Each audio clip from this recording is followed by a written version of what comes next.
Hey, what's up, everybody? This is Troy with DDM's Realm, and today we're going to do Prophecy of Madness, the Terror variant here. If you haven't already, please throw me a subscribe. I'd really appreciate it. All right, let's get on with the guide. Alright, so if you're going to be running the skirmishes here, Prophecy of Madness or the Throne of the Dwarven Gods, which there's really no reason you shouldn't. They're really easy, good way to get AD and collect some money, even if you're just salvaging stuff. You're going to want to make sure that you're making keys for this, and to do that, you want to go to your campaign section here and go into the Underdark area.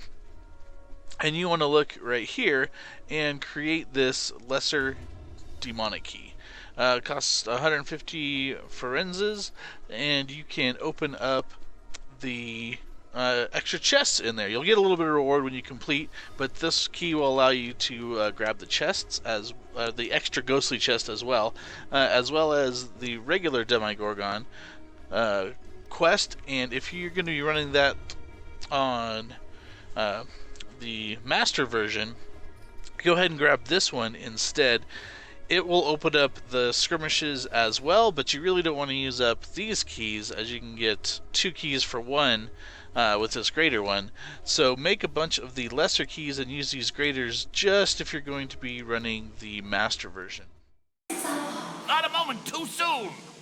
Abyssal tears are opening! Close the tears and kill any demons that escape before they can decipher the prophecy! All right, once you zone in here, go ahead and jump into the campfire real quick. Throw on any buffs that you might have. Make sure you have the right companion out. And then move over to the door so your party's not waiting on you.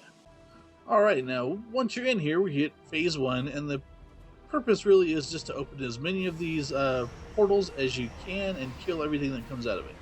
So primarily, you need to make sure you're opening portals first, killing second.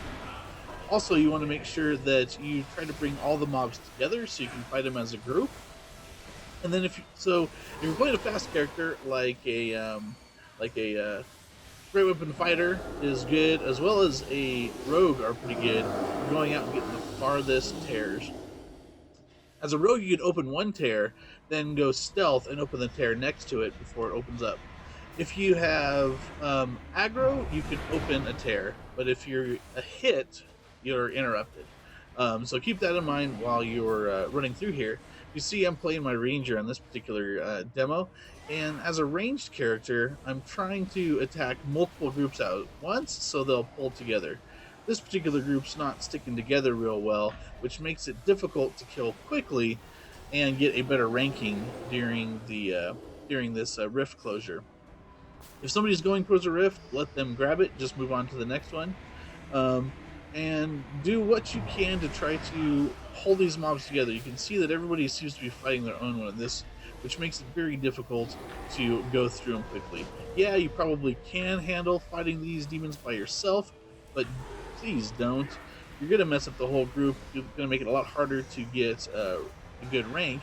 Pull everything to the middle, and hopefully you have a tank there or other area of effects characters that can kind of keep them together, keep them aggroed in one area.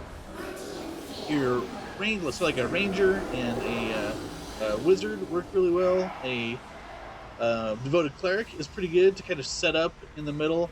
Oathbound paladin I really like because they can set their auras up, and then it's very very visual where everybody can see, oh, bring your stuff to fight here. You can even put this in chat, and sometimes people will listen, sometimes they won't. Just kind of depends on which kind of players you ran into, and if they honestly can understand your language. So really, you rank bronze, silver, gold, the more you are able to close and kill. So just pretty much run around, grab whatever you can, try to drag it into a big group, kill en masse, and cycle through these rifts. That's really all there is to this first section. I have found that defender companions can be actually pretty good. When you open a rift, if it has an area of effect kind of taunt, you can have a group of the mobs attack your defender companion while you open the rift next to it. Then you can take care of 2 rifts at once. The downside to defender companion is sometimes they'll keep mobs from moving into the central location so you can kill them as a group. But really, this particular phase and phase two, to some extent, you want to have whatever companions out that keep you alive, because as you see, you're going to be running around by yourself quite often, opening up portals and moving from one place to the other. And a healer, a cleric in the group, or other healer is not going to be able to chase you around. So really keep an eye on the time and just kill stuff as fast as you can.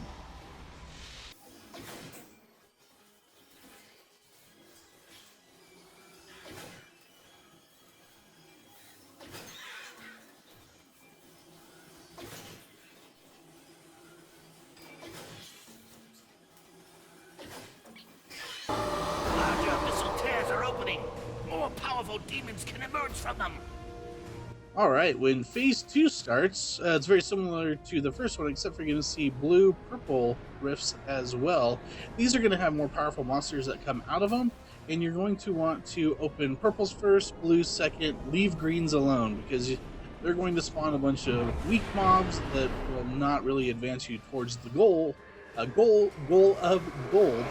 So, same tactics really as the first phase, but you want to open up blue and purple only. And this is a little bit easier to fight as a group, because the nastier monsters are going to show up, and the group will just kind of gravitate towards the purple openings. So use wherever the purple opens each wave as kind of your home base to bring the mobs over to them. As they're fighting the big bosses style mobs, you can bring the lesser ones over. And as you can see, like with my ranger here, I should just shoot through everything. And it also works great for anybody else that has area of effect stuff, that you can really tear through these bosses quite quickly. And I actually find it easier to get gold on the second phase versus the first phase, because you're trying to open lots of portals. Then in phase 2, you're just trying to get the blue and purple taken care of. This tends to be actually a little bit easier.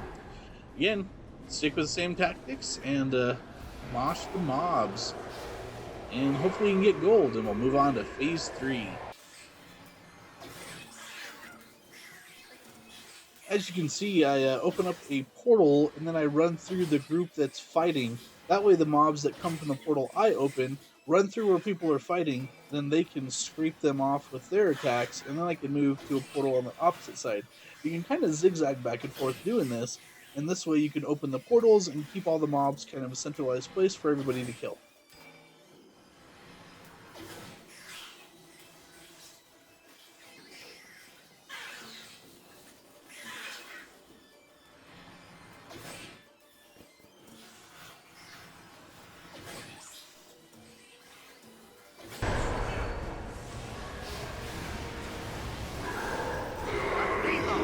Keep it away from the Prophecy Stone, or it will be too powerful to defeat. Alright, on to phase 3 here. It is actually quite simple. Just kill the Belor. About halfway through, a bunch of mobs will spawn. Really, you should just ignore those. Once the boss dies, everything else will die. And the key here is just to kill as fast as possible. Alright, well, good luck.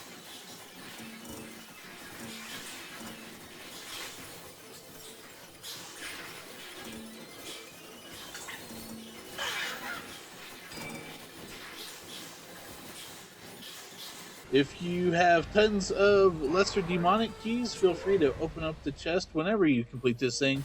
But if you only have a few or want to wait to get the really good rewards, only open the ethereal chest if you score gold. Alright, well, thanks for watching. If you haven't already, please throw me a subscribe. I really appreciate it. And share these with any of your friends that might find them helpful.